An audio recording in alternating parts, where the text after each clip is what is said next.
Bem, irmãos, nós vamos meditar agora na palavra do Senhor. O texto é Josué capítulo 1, versículo 1 e 2. Lemos: Sucedeu depois da morte de Moisés, servo do Senhor, que este falou a Josué, filho de Num, servidor de Moisés, dizendo: Moisés, o meu servo, é morto. Dispõe-te agora, passe esse Jordão, tu e todo este povo, a terra que eu dou aos filhos de Israel. Esta é a palavra do Senhor. Bom, nós vivemos um tempo onde as dificuldades, as adversidades têm sido maior do que as nossas favoráveis expectativas. Nós estamos acometidos, seja de uma grande luta, um grande desafio, uma grande dificuldade global. O texto lido aqui, o pano de fundo, o background é o seguinte: está agora Josué diante de Deus e diante de um grande e de um enorme desafio. Estava Josué agora desafiado a conduzir o povo, ou seja, de Israel, em direção à terra da promessa, a terra que Deus havia prometido a Abraão em aliança, Canaã, a terra que mana leite e que também mana mel. Mas é interessante e importante nós considerarmos algumas coisas, dentre elas a primeira: Josué agora estava caminhando com o povo sem a presença do líder Moisés. Moisés, aquele que foi o seu mentor, que foi, ou seja, o seu conselheiro, que foi ali, ou seja, aquele homem que estava então, ou seja, trabalhando Josué para que ele chegasse nesta hora, não estava presente. E Josué tinha o desafio de conduzir a esse povo a um lugar desconhecido, embora ele já tinha avistado a terra, é verdade. Deuteronômio capítulo 1, a gente vê isso. Mas a experiência para Josué e o povo de Israel seria caminhar por caminhos desconhecidos. A primeira coisa que Josué ouve de Deus é: dispõe-te agora. Em outras palavras, você está disponível? Fazendo então para nós a mesma pergunta. Estamos diante de dificuldades, adversidades, lutas, são problemas, ou seja, da ordem de saúde, da ordem econômica, da ordem política e social mundial. Você está disposto? Esta é a pergunta que não quer calar. Não seria tarefa fácil, ou seja, para Josué caminhar em direção àquela muralha de água chamada Rio Jordão, porque não havia tecnologia, não havia ponte. Como enfrentar? Como enfrentar essa muralha de águas? Certa feita, um engenheiro chinês foi desafiado a fazer um túnel entre as montanhas ligando a cidade de Xangai. Ele contratou uma empresa que trouxe uma máquina tuneleira que veio da Alemanha, que perfurava rocha, perfurava montanhas, mas na metade, ou seja, na metade da montanha, eles tiveram grandes dificuldades com uma coisa chamada água e lama. Foram 12 anos até a conclusão daquele grande túnel, daquela grande obra, por causa da enorme enxurrada de águas que estava acumulada nas entranhas daquela grande e onipotente montanha na China. Assim são as nossas dificuldades. Mas o que devemos fazer? Devemos desistir? Devemos olhar para trás? Devemos jogar a toalha? Deus está perguntando para mim e para você hoje: você está disponível a enfrentar dificuldades? Você está disponível a sofrer, ou seja, enormes adversidades? Você está disposto a sofrer, a chorar?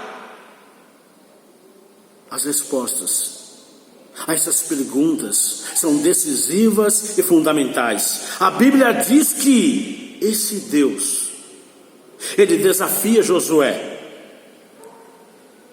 dizendo: dispõe-te hoje. Mas esse Deus também, ele dá condições para que ele pudesse caminhar em direção àquela muralha de águas. E a promessa de Deus é tremenda. Por quê? Porque para que ele pudesse enfrentar aquilo com o povo e ser bem sucedido, era necessário que ele pudesse crer no quê? Nas promessas de Deus. Olha o que diz o versículo 3: todo lugar que pisar a planta do vosso pé, vô-lo tenho dado, como eu prometi a Moisés, desde o deserto e o Líbano, até o grande rio, o rio Eufrates, toda a terra dos heteus, e até o mar grande, para o poente do sol, será o vosso limite. Então, para que possamos vencer as dificuldades, as muralhas de águas que vêm, estão diante de nós, primeiro, é preciso estar disponível. Segundo, crer nas promessas de Deus. Esse povo de Israel já havia experimentado o cumprimento das promessas desse Deus. Durante 40 anos no deserto, ou seja, eles tiveram livramento de morte, de sede, de fome, de peste, de pragas. Será que esse Deus não teria condições ou capacidade de livrar o povo mais uma vez da morte? Ou seja, nós temos que crer nas promessas do Senhor, o nosso Deus. Será que Ele é homem para que minta ou se arrependa? Não, a Bíblia diz que não. Crer também, ou seja, não somente nas promessas, mas principalmente crer na presença desse Deus. Porque ele diz o seguinte, versículo 5: ninguém te poderá resistir todos os dias da tua vida. Por quê? Porque ele ouve de Deus o seguinte: eu serei contigo. Então a presença divina, a presença de Deus ao meu, ao seu lado na dificuldade, isso nos fortalece, isso nos faz triunfar. A Bíblia diz assim o seguinte: olha, como eu fui com Moisés, assim eu serei contigo, eu não te deixarei. Será que Deus vai desistir das promessas, dos planos que Ele tem para mim e para a tua vida? Jamais. Jamais. A mesma promessa que ele faz aqui a Josué é também para mim e para você hoje. Olha o que ele vai dizer: não te deixarei e nem te desampararei. Ou seja, o nosso Deus é o Deus que supre a minha, a sua necessidade no momento da precisão. O que precisamos fazer? Crer na presença desse Deus. Mas quando nós olhamos para as dificuldades, essas dificuldades são gigantescas. Nós nos sentimos como, ou seja, gafanhotos diante de elefantes. É verdade. Mas disse um filósofo uma frase bem interessante: quando nós olhamos para o abismo também olha para nós. Nietzsche disse isso. Nós devemos olhar, e o nosso olhar deve ser conduzido pela fé, e uma fé genuína, uma fé operante, porque a promessa dada a Josué e o povo de Israel é também para mim e para você: eu serei contigo, não te deixarei, não te desampararei. Agora, é preciso mais uma coisa, para você gozar da presença de Deus, para mim gozar da presença do Senhor, é necessário que haja santificação. Porque se tem uma coisa que, ou seja, que nos enfraquece, se tem uma coisa que nos derrota, é uma coisa chamada pecado. A Bíblia diz que é impossível agradar a Deus. sem buscar santificação. O mundo, ele está em pânico, o mundo está em pânico, porque essas pessoas vivem fora da assistência e da presença de Deus. Nós não. Nós temos em quem, ou seja, nós confiarmos. Nós temos a promessa de um Deus que é chamado Deus Todo-Poderoso. É o Deus que nos socorre, é o Deus presente no dia da angústia. Agora, Deus, Ele fala a Josué o seguinte: para que você seja vitorioso, é necessário que você esteja disponível. A segunda coisa, que você creia nas minhas promessas. A terceira coisa, que você creia que eu estarei sempre ao teu lado.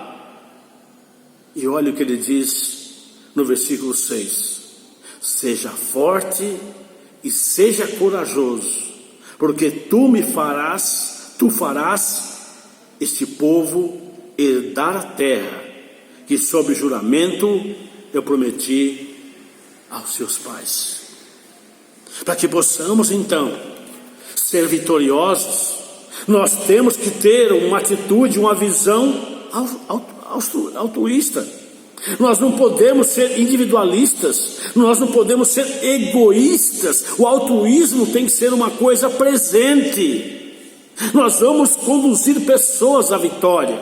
Então tinha sobre as costas de Josué uma enorme responsabilidade, mas um grande privilégio de conduzir as pessoas à terra da bênção, de conduzir as pessoas à presença do próprio Deus que habitava na terra da promessa.